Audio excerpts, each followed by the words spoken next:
OPPO F11 Pro was one of the best we've seen from the brand thanks to a combination of innovative features and a very compelling spec sheet that's wrapped in good pricing. Now, they're out with two new devices. Reno series is the brand's latest entry into the upper mid-range and flagship market. Following the footsteps of the devices such as the Find X and the R17 Pro, both Reno and Reno 10X Zoom sport a new design and a few new impressive features. Today we're taking a look at Reno, and while this one doesn't have its more premium siblings zooming capabilities, it still quite packs a number of interesting characteristics and hardware. Like its more premium brother, OPPO Reno also boasts a new design. The first thing you'll notice is the lack of a notch in favor of a new motorized module that houses its 16-megapixel front snapper, along with the rear flash. Like in the F11 Pro, you'll only see it when unlocking the device, when taking a selfie, or when enabling flash on the rear camera.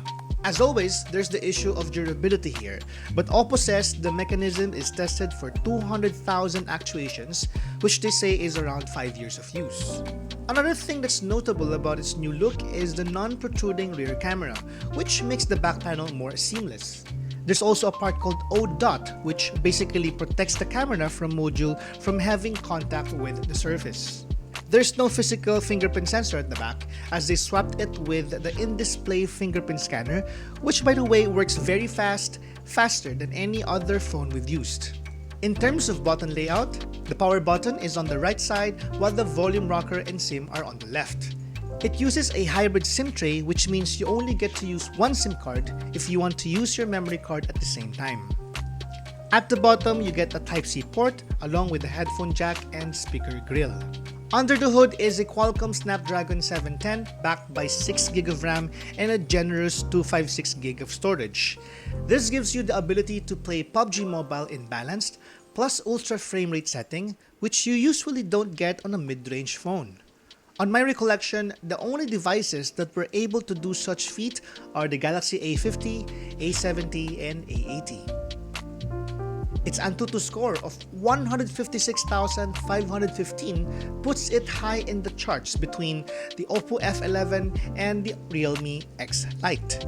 On the records, it also puts it in between the Realme 3 Pro and the Samsung Galaxy A70. In terms of camera, Reno misses out on Reno 10X Zoom's dedicated wide-angle lens, 10x optical zoom, or the 60x digital zoom. That being said, it still packs a 48-megapixel main sensor paired with a 5-megapixel depth sensor. Daylight shots, as expected, were impressive in terms of sharpness, depth, and detail. The only thing that was really frustrating is that the lack of dedicated wide-angle shooter removes the convenience of not having to move further when trying to add more into the frame. In fairness though, the Reno is capable of 2x optical zoom, which works well. Surprisingly, the quality of images captured using its 10x digital zoom are decent despite the lack of stabilization.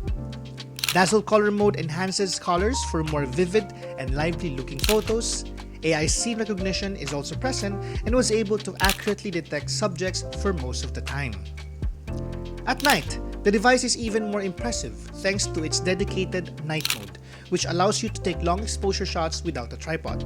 What's even better is that night shots show none to very minimal hints of over-processing on edges, which in turn makes the images look sharper and more detailed. Good job there, OPPO.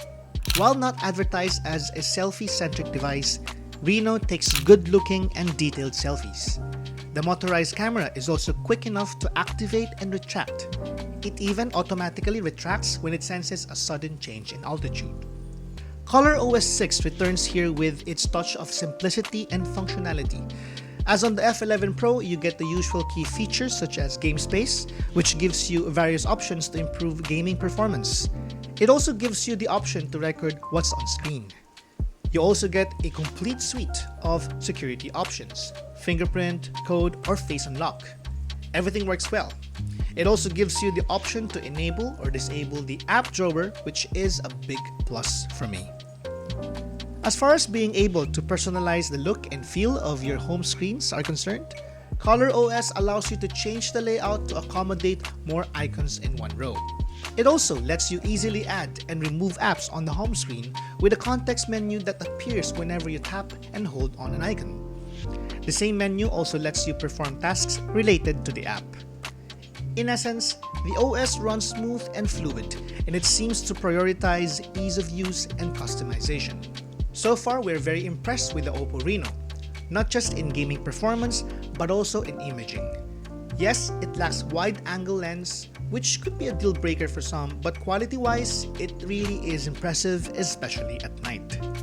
I'm also happy that they've made improvements to the digital zoom, which in this case is still pretty decent even without stabilization, at least when there's ample lighting. A few more things to check though: battery life, charging time, video, other camera features, and maybe some more games. That is of course something that you might want to check out when we write our full review on gadgetpilipinas.net. This has been Gian of Gadget Pilipinas. Thank you guys for watching.